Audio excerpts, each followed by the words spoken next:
Dördüncü ilete Türkmenistan Şaho'nun aydan gurumlarının açıklaması.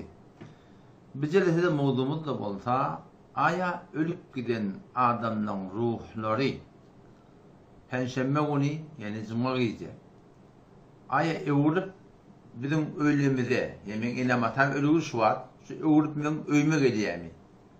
O menden hantama vart geliyemi. Menden doğa tevhir sadaka hantama vart geliyemi ya gelina. Elhamdülillahi Rabbil alemin ve salatu ve selamu ala seyyidil enbiya vel mursalin ve ala alihi ve sahbihi ecmaîn. Muhterem Müslüman oğlum, yakınlıkta bir video elime gelip gitti. Türkmenistan Ahund oğlumdan biri bir minut videosunu koyuptur. O şu gurrunun ne iddia ettiler ki Havva bizim ötülünün geçerlemizin ruhları Perşembe günü Cuma gece oluyor. 5. günüye, 4. günüye. Şu diye bizim kahvimize geliyor diye. Sokap hantama, sadaka hantama o suratında şeyli bir duyguyu ortaya oklattır. Zahir görünüp duruşunu ortadan falan kitapta badip at hem tutuptur kitabından. Ama kitabının okat veren dadı yok. Falan tekte, falan yerinde, falan babında deyip de aydan dadı yok. O şayet bir değilsin de bir şey etraf tutundu da ne? Ne oluyor? Ne oluyor Allah'a şıddık. Yani Müslüman'dan olmadı. Her bir etikadın irinde bir amal var. Avvala bir Müslüman. Müslüman sıkta bir etikad edecek olsa şu başta Kur'an'dan şuna delil gerek. Şuna Peygamberimizin aydan sözünden delil gerek. Ve Kur'an sünneti de Hanefi mezhebinin fukahalarının, müştehitlerinin, müfessirlerinin aydanına göre düşünmeklik gerek yani. Kur'an başımızın tacı, hadis gözümüzün nuru, onun hakkında hiçbir şek yok. Yani kıyınansak da ularda köp başına Peygamberin tacını giyip, Peygamberin mengdeş doğunu giyip, Peygamberin sakkalını koyup, Kur'an'dan, hadisten duyğusunu sürüp, yok duyguları, inanırken Kur'an ayetiye, hadis ayetiye deyip, millete süpermanen kordunu verip, milletin duygularını kıyşardık veren adamlar var yani. Ama bir nemet ben haka yetecek olsak, Kur'an gözümün başımızın tacı. Hadis gözümün nuru. Ama şu Kur'an hadisi bir geçen fukaha, muhaddis, müştehitlerin aydanına öyle düşünmeli. Ta ki bu da Kur'an hadis filan gumrah bolmor yalık yani bir yer. Yoksa şu Kur'an ve hadis bir nemet geldi. O da yakın gumrah et geldi. Ne yaparım? Kur'an'ın ölçüsünü aytiyor. Hadisin ölçüsünü aytiyor. Şey deyip de var akım bir de Kur'an hadis filan nemet geldi. Yoldan çıkarıyorlar. Kur'an hadis başımızın tacı gözümün nuru. Öğrele bakyan. Yani Kur'an hadisi düşünmeklikte, tefsir etmeklikte, açıklamaklıkta, düşünmeklikte Hanefi mezhebin elerinden geçirilen tefsiri biz kabul ettiler. Hanefi mezhebin elerinden geçirilen itikadı kabul ettiler. Hanefi mezhebin elerinden geçirilen sünneti biz kabul ettiler. Hanefi mezhebin elerinden geçirilen şeriatı biz kabul ettiler. Yani. 4 mezhepte berhak, hiçbir şek yok. Yani biz öz mezhebimizde kayındırmak zorundayız. Ne yapın aydan gurrunu bilette bir eşteydi. Ben akuna hiç yamanlığım yok. Ben benden adını bilemek kimliğini. O hiç bir ben yamanlığım yok. Yöne başına döneyim, tezine döneyim, avadan takkalına döneyim, gelip ben Hanefi mezhep deyip, ben Hanefi mezhep dediğim işim olacak ya öğlen. 4 mezhebin adam tabilerden el çekin diye vaydacak mı? Yo ben Hanefi mezhep ben deyip, Hanefi mezhebin kitabından at verip, ortam alakın sefe vermeyeni, kitabı okuyup vermeyeni, yine bir duyguyunu ortaya oklattı. Ayetler bilecek ola ataylı. Esselamu Aleyküm ve Rahmetullah ve Berekatuhu. Ey Müslüman da onlar, Allah Teala din dünyada abad etsin, Allah Teala bunu kul mübarek etsin. Allah can Peygamber sallallahu aleyhi ve sellem onun ahli beytini ve sahabelerine kırk dua selamlar versin. Ey Müslüman da onlar, ne onlar da öldü, öldürüm aylanyan o arada öldürüm gelip öz öz oğluna kıyına gelecek, kıyına öyüne gelecek. O hey bana bir ayet dua ediyen yok mu deyip aylanacak. Bu delil nerede var? O Bahr-ı Rahib diye kitaplarda Acabül Muhammed diye Kenzil-i Bad diye kitaplarda fetvaları var. Bu kitaplarda fetvaları vardır. Hanefi mezhebinin böyle kitaplarının ölçetinden gelip bir kitaplarda. Edi Müslümanda onlar o Aydan gurruni biletdi eşitdik. O da şu duygu da bir duygu, bir etiqat. Bu duygunun anlamı näme? Amal var. Näme amal var? Ölümü uğrup geliyor deyip sadaka veriyor. Anna uni, penşemme uni, zımma geceti, inçeme sadaka veriliyor. Öyle sadaka vermeliler mi? Öyle sadaka vermeli. Ölü yalhan tamam diye. Ona hiç şek yok. Ama şeriatı oraya vermeli. Namaz Huda Teala'nın aydanı, Peygamber'in sünnetine oraya okuymadan Huda Teala kabul etmiyor. Lakin şu hacı ettiler de. Hacı gidende hacı şeriatı oraya etmeden, kitabı oraya etmeden Huda Teala kabul etmiyor. Araramız da şöyle, namazımız da şöyle, hacımız da şöyle, sadakamız da şöyle. Veriyen sadakamızın onun ardından şeriatın büyüğünü oraya bolmasa, öyle bir ters etiqat bilen ölleri uğrup geliyor deyip, özünden bir tane duygudur edip de surata sadaka vermeklikte yarım ya ama yok. Duruşman günahkarçılık. Ne mi deyip? Çünkü kitabı oraya dedi. Kitabı oraya. Ne var öyle? Uçak ve dikkat Müslüman olmadı. Mesela şu tutuyan kitaplar var ha. Behr-Rahiq dedi. Behr-Rahiq diyen kitabı Hanefi mezhepte bir önüne onu itibar edilen kitap. Fakir bir kitabı dinlerken kompüter üstünden bir öngördü. O sırahaten şunna açıktı. Babun nedir ellezî yekavl lil emvatte in zanne hayt bir ademi ki güman etse diye. Ennel meyyit ölen adam yetesarrafu fil umuri dunallahi teala. Allah'dan başka şu dünya ağımda önündük veren, dağda yetişip veren, burada edip veren bari bir etiqad etse ve etiqad o delike kufrun şeyde bir etiqad dininden çıkmaktaydır. Behr-Rahiq deyip duran kitabı o ölüyün penşemmeğin cımmoğun öğürüp gelmektedir. Durdan dünyada bir iş ettiye deyip aytsan şeyde bir etiqadı kulgayet hakkının kullan dininden çıkmaktaydır yani. Haydi babın aytiye babın nedir? Ellezî yekavlil amvat. Aynen şu bab Reddül Muhtar'da da var yani. Behr-Rahiq'ta şu görünme. Ahun ağzımızın tağadamı şey. Ahun ağa başına döneyim. Belki beni yanlış yandım. Sen Hanefi mezhepten kitap tuttun. Gel. Sen şu kitaptan ayttiyanlardan bir ibaret okuyup bir hava. Şeyle penşemme onu, zımma onu, Behr-Rahiq'in falan kitabında, falan cildinde bağışlar, falan sefretinde şu görün geliptir diye. Belki bir görün nedir? Ondan sonra Kenzil İbad deyip bir kitabını anlatıyor. Acayibul Muhammed deyip bir kitabını anlatıyor. İnanın dikkatli Müslüman da oldum. Şu kitabı ki şu kaptalladı, şuna Reddül Muhtar dedi. Meğerimdeki 25 ciltlik, 18 ciltlik de var, 19 ciltlik de var, asa yazılıptır da. İnki tonku tahkik, şu Şam'ın Suriyan Hanefi mezhep ulemalarının tahkiki, 25 ciltliklerini eltiptirler. Ve şu mukaddematına, Allame Şamî rahmetullahi aleyh, bu tavır kitapların adını tut ya, şu kitaplara anam yok deyiptir. Allame Leknevi rahmetullahi aleyh de Şerh-i Vakaya mukaddemesinde, Hidaya mukaddemesinde, Muatta İmam Muhammed'in mukaddemesinde bir tavır kitapların adını tut ya, şu kitaplara anam yok, etimat edip olmuyor, baştan kemme gelen adına deyiptir. Belki ne etmeliye? O baştaki açıklamanın kitapları ödemeliye, muhteber kitapları ödemeliye, orta şu kitap yok, olası yazılıptır diye, tarafı okşuşmenliye, çok açıklanan yerin ödemeliye. Mufti ve Mettaki Osmani rahmetullahi aleyh Hanefi mezhebinin şu zamanla muhteber ulemalarının biri usulü ifta diyen kitabı var. Fetva verecek olan bir düzgünü var, çarşığı var. Şu 34'lerin sefretindeki bir şey elhamdülillah. Ağızlıktan göğde 2 yıl takassu fıkıh Hanefi mufticilik okuyamızda. Şu diğer talip okuyduk bu. 3 solus imtihan verik elhamdülillah. Şu 34'lerin sefretinde de işte bir tıfır kitaplar saniye. Şu kitapları itibar yok. Yine dine şuna dayan yani fetva verip olmuyor. Haydi kitap Şerh-i Nukaya lil-Kuhsani Eddurrul Muhtar lil-Haskefi. Allame Haskefi rahmetullahi aleyh ya Eddurrul Muhtar'a dine dayanıp şuna fetva verip olmuyor diyor. Şu hulası yerine nadım. El-Esbahi ve Nedari İbn-i Cem rahmetullahi aleyh diyor. Şerhul Kenz ve de ahulağın Atup'ta yani Kenzi bir kiravan tuttu. Neyse kitap var Kenzi yani. Şerhul Kenz'in mollamız kim var? Şerhul Kenz'in ayni var. Kenz'in ibadet var. Şu 3 tane kitap Kenzi bin Ahunan Kenz'in ibadet Atup'ta serahatı ne açıklar gelir şu kitabı diye itibar edip olmuyor. Filan Ahunan'ın Atup duran kitabı baştan ayakma rahim bir itibar edip olacak kitaptı. Başta deyince bir kitap var. Cam-ı Rumuz lil-Kuhsani okuyulan kitap. Ama hem ki aynen kefinin içine itibar edip olmuyor. El-Cevheretun Neyyire var.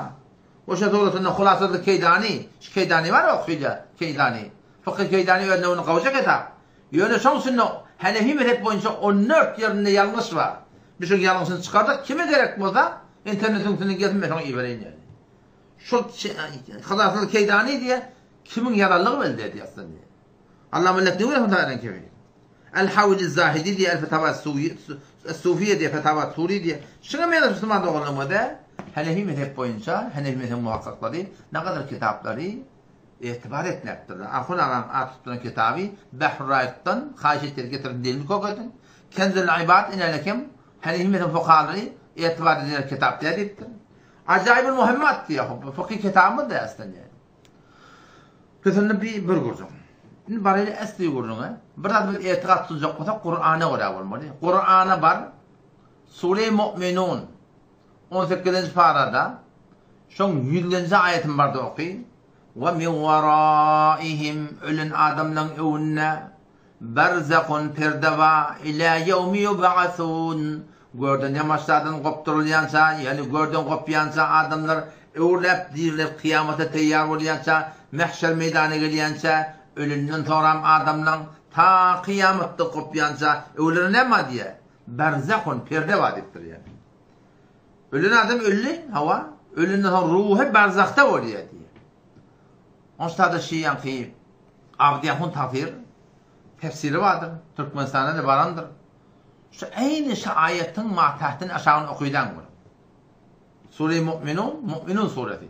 100. ayeti şu aynı yan kaydı. Ve min varahim berzakun eyyevmi yub'athun okuydular. Ne mi yaptı o da? İnsan ölüp dünyadan gitse, dünya bilen şunun arasında nihayette muhkem divar vardır. Yani cesedi kabırda olur, ruhi bardak diyen zayda olur diptir. Kur'an-ı Kerim'in açıklak gelir ki ölün adam bilen şun dünyanın arasında ne ama perde var Hasan Selim ila yevmi yub'athun. Gördün kopartıya masadan meydana meşer barlayansa o şotada oluyor. Biz butada oluyor. Onun evrup gelmeliyen Kur'an bilen ret olur yani. Yine de 41. ayet, 42. ayet Sure-i Zümer. 24. parası nedir? Allah Teala ne diyor o da? Ruhul urkeliye diyor ihtiyakuna. Kur'an ne diyor? Allahu yetevaffel enfusa. Allah Teala zallar alya. Hine mevtiha ölecek vaktında. Velleti lem temut ölmediği adamın Allah Teala zallar alya. Hasan fi menamiha uqsunna. Fetene can iki vakit ki. Ölecek vaktımızda, yatan vaktımızda. O zaman فَيُمْسِكُ الَّتِي قَضَى عَلَيْهَا الْمَوْتِ Uqda canımız sıkanna, ruhumuz sıkanna فَيُمْسِكُ الَّتِي قَضَى عَلَيْهَا الْمَوْتِ Allah Teala saklaya ol bir zani, ol bir nefsi, ol bir ruhi ki diye evurlap diye akısın, evurlap girmelle ottur diye da. Evurlap cesede girmelle, Allah Teala ölmüş hitap eden o da فَيُمْسِكُ الَّتِي قَضَى عَلَيْهَا الْمَوْتِ Allah Teala saklaya onu Kuday Teala saklanı kimge vermeli? Kudaytan saklan ne yapar çıkak etmeli? Bu bozuklar dedi. O zaman ne oldu? Yankı başka bir gurun ayttım ama Kur'an'dan ayttım inni. Şu Kur'an'ı bir Hanefi mezhep fukahalarına öğretilmeli. Muhaddislere öğretilmeli. Ummet İslam'ın muteber müfessirlere öğretilmeli. Ne demek oldu? Şu kitap El-Mu'temed fil-Mu'tekad diye. Şu 700. yılda yazılan kitap. 700 yıldan bundan evvel. Burada ente çıkıda ona Vehhabi diyeceğiz. Vehhabiyetin yok vakti kardeş. Vehhabiyet doğrudat da değil. Biz hem Vehhabi de değil. Yöne Vehhabi diyenler kafir hem değil. Ve her kimi Vehhabi diyenler ona Vehhabiyet hem çıkmıyor. Vehhabi diyen adamlar ol. Muhammed Allah'a para Mekke'de. Ona ödün söyleyen kişi olayanlarla olana ihtiyanlar bilen. Bizden ihtiyan Vehhabilerin arasında kem fark var. Son Muhammed Allah'a diyen adamları 4 mezhepten bir mezhepte bağmıştık öyle. Hanbeli mezhepmiştik. Muhammed Allah'a tavsiyonu kabul ettiyenmiştik. 4 mezhebin adamlarını şu doğrultuda tekfir eden daha yok. Ama bunun Vehhabi diyenlerin böyle kullan fark ediyor. Ayrı vurun ona girmeyecek buraya. Dikkat edin o da Kur'an'la ayet okudum. Şu ayetler biz mustehitlik edenler olarak, muhaddislik edenler olarak düşünmeli. İnanın kim? Şu kitap 127. seferinde 129. seferinde yanlıştım. El-Mu'temed'in 129. seferinde ne diye? Ve ecma anas yani bütün ümmetine uyuşup bir sıkıntı kurulu. Miyane ehl-i hakkı mordara be dünya ne yapar? ölen adamı öğürlep dünya getirmeyeli diktir yani. Kim aydıktır lekim? Ola bala aydan oldu. Ondan sonra da yan ayetler ayttıklarını. Enşa ayet asıklap dursadı. Ne mi diye o da? Munkar nekir diye 140 seferinde. El-Mu'temedin. 140 seferinde munkar nekir ikide ferişte diye. Kavra varanlar şola bir nasıl orayarlar. Men Rabbuk, Rabbin kim, dinin neme, peygamberin kim deyip aydanını horam diye. Eğer şu ağacın adam ehli şakavattan mı diye, betbak mı diye, doğru cevap verirse ola ot bilen mi diye. Yok da kavadan bilen ne mi diye. O diye cennet bilen mi diye, hur gıydı bilen mi diye. Şurada açık diye Kur'an'da ennâri yu'radûne aleyhâ guduva ve aşiyye Sure-i Mu'minun'un inelekim suretinin 40. ayetine açık gelir diye.